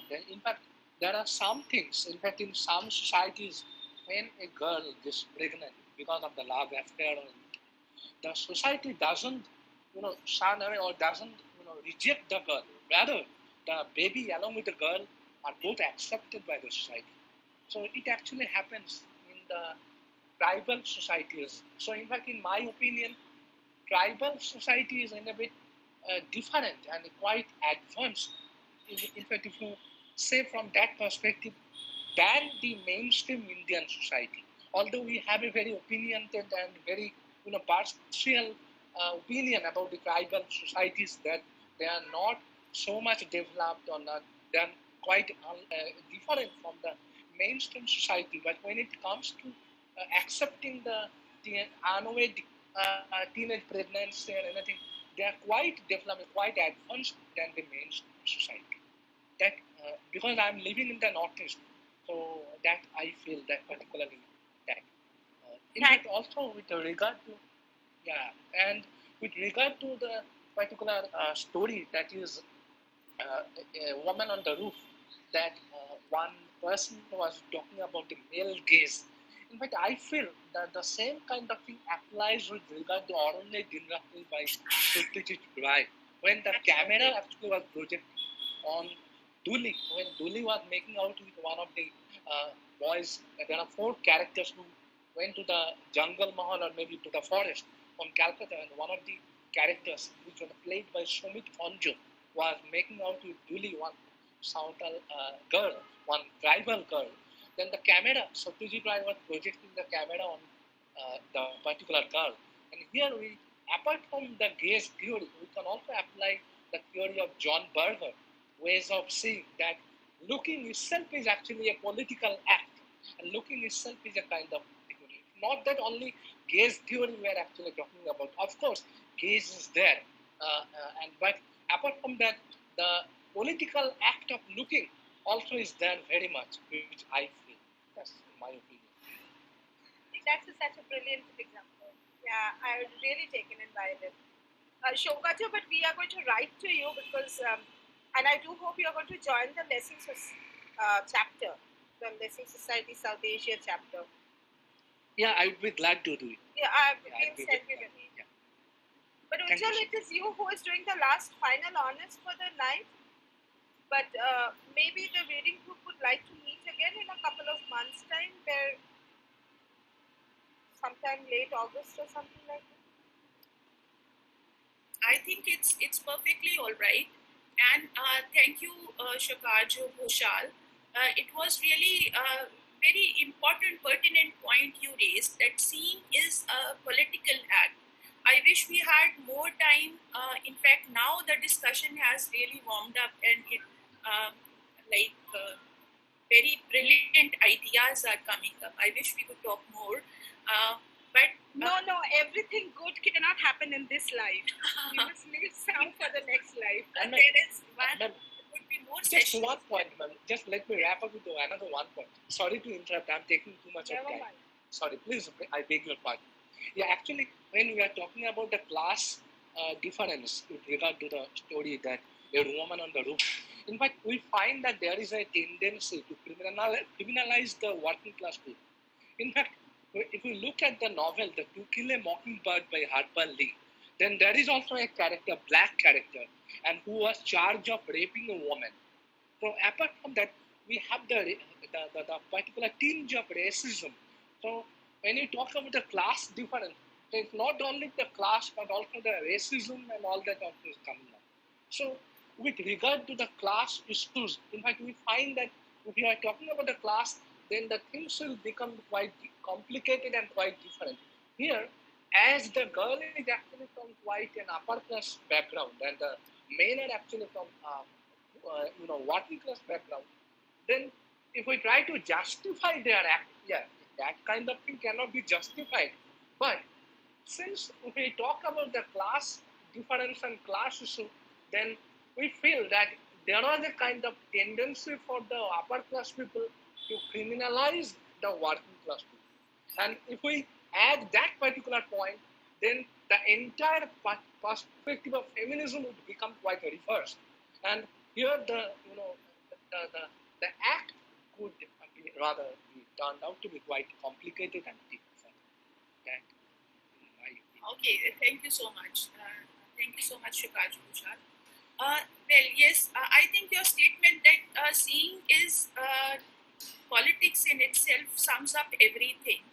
That basically it involves ideology of class, ideology of race, and ideology of gender as well. So, I mean, when men are seeing that woman, it's not those three men. It's they are looking through a lens which is provided to them, and that is the lens of the ideology. Similarly, the woman, when she is looking back at them, she is also looking through the lens of the ideology. So basically, that is how it's a political act. It's a political act. Every seeing is a political act. Every discourse is a political discourse. So with this, I guess, I mean, we have a lot of, I mean, we all are ripe and pregnant with ideas now, but we got to wrap it up now. So we call it a day now. And thank you, everyone. You all had been very productive with wonderful ideas. I mean, and discussing these three short stories like this, it was really, I guess, very rich and productive experience. I guess Swati would also agree with me over that. I would do that. And thank you, Ajal. This was done so brilliantly that you're going to do the next one as well. Thank you so much. Thank you so much, Swati. And thank you so much, all our members. Those who are not members, kindly please, you can become members of DLS South Asia, and you can become members of this group as well. It would be a great journey.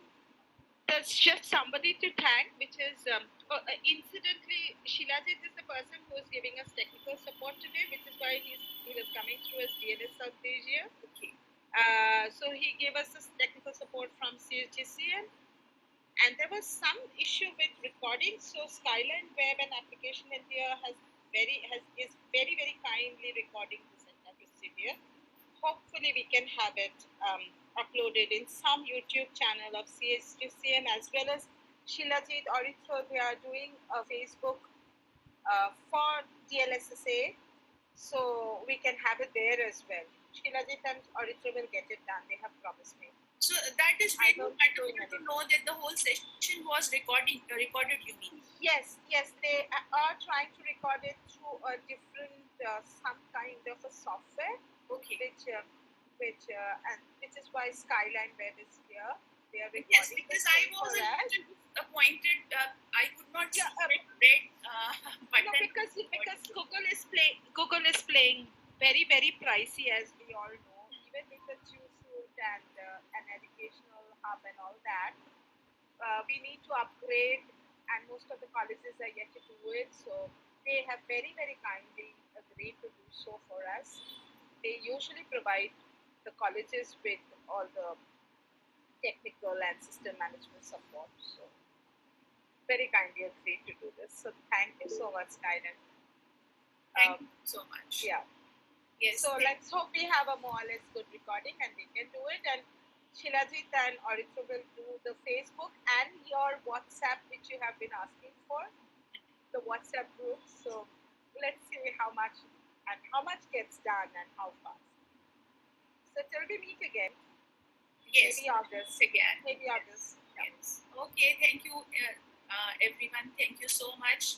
See you again, Chucky. Yeah. Thank you. Okay. Thank you so much. Bye, Kushikar.